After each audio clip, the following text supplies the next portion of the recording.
Educational and documentary purposes only. Don't try this at home. आर्टलो workshop में सिर्फ अलग अलग तरह के औद्योगिक सामान ही नहीं बनाए जाते, बल्कि इसकी एक और खासियत है। यह तरह तरह के औद्योगिक कचरे को भी दोबारा इस्तेमाल लायक बना देती है। चाहे प्लास्टिक के बैग हों या धातु का कबाड़, यहाँ पहुंचकर लगभग हर चीज कमाई का जरिया बन जाती है। उदाहरण के लिए इस एल्यूमिनियम तार बनाने वाली वर्कशॉप को ही देख लीजिए। यहाँ हर बार इस्तेमाल होने वाला कच्चा माल अलग होता है। भट्ठी पर काम करने वाले रमेश के लिए हर दिन किसी सरप्राइज बॉक्स से कम नहीं होता। आज भी एक बड़ा सा पैकेट आया जो रंग बिरंगे पैकेजों से भरा था। खोलकर देखा तो उस पर दवा डेक्सामेथासोन की पैकिंग थी। ज्यादा सोचने का समय नहीं था, इसलिए उसे सीधे भट्ठी में डाल दिया गया। इतनी बड़ी मात्रा में एक जैसी पैकिंग देखकर लगता है कि यह किसी फैक्ट्री में उत्पादन के दौरान खराब हो गई होगी। रमेश के पास ऐसे कबाड़ को संभालने का तरीका लगभग हमेशा एक जैसा होता है। पैकेजिंग के ऊपर पेंट की परत होने के कारण शुरुआत में काफी धुआं निकलता है, लेकिन जैसे जैसे वह पूरी तरह जलती है, धुआं भी कम हो जाता है। ऐसे दृश्य देखकर लोग अक्सर पर्यावरण की बात करते हैं, लेकिन कई विकासशील देशों में सबसे पहले रोजगार और पेट भरने की चिंता होती है। पर्यावरण संरक्षण भी जरूरी है, लेकिन उसके लिए संसाधन और सुविधाएं भी चाहिए होती हैं। एक पैकेट से काम पूरा नहीं हुआ, इसलिए रमेश ने एक और बोरी डाल दी। इस बार उसमें शायद पुराने रेडिएटर की एल्यूमिनियम प्लेटें थीं। यहाँ जो भी उपयुक्त धातु मिलती है, उसे पिघलाकर दोबारा इस्तेमाल में ले लिया जाता है। कमेंट्स में कई लोग बताते हैं कि वे वर्षों पहले पाकिस्तान जा चुके हैं और उनका कहना है कि वहां की कई छोटी वर्कशॉप आज भी पहले जैसी ही दिखाई देती हैं। दुनिया के अलग अलग देशों का विकास अलग गति से हुआ है, इसलिए हर जगह की औद्योगिक स्थिति भी अलग है।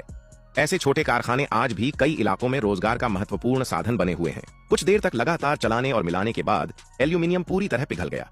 अब सांचे तैयार किए गए। ये साधारण स्टील के बने थे। बड़े उत्पाद बनाते समय सांचे पहले गर्म किए जाते हैं, लेकिन यहाँ सिर्फ छोटे एल्यूमिनियम के टुकड़े तैयार किए जा रहे थे, इसलिए अतिरिक्त प्रक्रिया की जरूरत नहीं पड़ी। मकसद था काम को जितना हो सके सरल और तेज रखना। धातु ठंडी होने के बाद उसे आसानी से सांचे से बाहर निकाल लिया गया। बस ध्यान इतना रखना पड़ता है कि गर्म धातु हाथ या पैरों पर न गिरे, क्योंकि उसका तापमान अभी भी बहुत अधिक होता है। इसके बाद तैयार एल्यूमिनियम ब्लॉकों का वजन किया गया।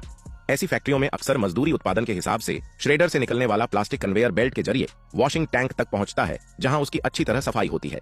फिर मशीन की मदद से उसे बाहर निकाला जाता है। पूरी प्रक्रिया एक छोटी सी असेंबली लाइन की तरह व्यवस्थित दिखाई देती है। धुले हुए प्लास्टिक में अभी भी नमी होती है, इसलिए उसे एक दूसरी बार पीसने के बाद प्लास्टिक एक्सट्रूडर में जाता है। अंदर लगे हीटर उसे पिघलाकर लंबी नूडल्स जैसी प्लास्टिक स्ट्रिप्स में बदल देते हैं। देखने में ये सचमुच नूडल्स जैसी लगती है। ठंडी होने के बाद इन्हें काटकर छोटे छोटे प्लास्टिक ग्रैन्युअल्स बना दिए जाते हैं। रिसाइकलिंग के बाद प्लास्टिक का रंग थोड़ा पीला पड़ जाता है, इसलिए इसे दोबारा बिल्कुल सफेद प्लास्टिक बैग बनाने के बजाय नए कच्चे माल के साथ मिलाकर इस्तेमाल किया जाता है। मिक्सिंग मशीन में दोनों को अच्छी तरह मिलाया जाता है। मुझे यकीन है कि यह वीडियो देखने वालों में प्लास्टिक उद्योग से जुड़े लोग भी होंगे। दिन में अपनी फैक्ट्री में काम और शाम को ऐसी वर्कशॉप का काम देखना, उनका पूरा दिन इसी दुनिया के आसपास गुजरता होगा। इसके बाद प्लास्टिक ब्लोइंग मशीन काम शुरू करती है। गर्म प्लास्टिक को बाहर निकालकर उसमें हवा भरी जाती है, जिससे वह गुब्बारे जैसी लंबी प्लास्टिक ट्यूब का रूप ले लेता है। ऊपर पहुंचते पहुंचते वह ठंडी हो जाती है और फिर रोलर के जरिए नीचे लाई जाती है, जहां उसे रोल में लपेट लिया जाता है। लेकिन इस वर्कशॉप का काम यहीं खत्म नहीं होता। अब प्लास्टिक बैग पर प्रिंटिंग की जाती है। बैग पर बना लोगो काफी दिलचस्प है। 4 छोटे इंसान एक गोले में खड़े दिखाई देते हैं, जिसे देखकर मेडिकल वेस्ट बैग की याद आ जाती है।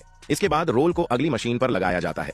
पुराने और नए रोल को टेप से जोड़ दिया जाता है ताकि उत्पादन बिना रुके चलता रहे।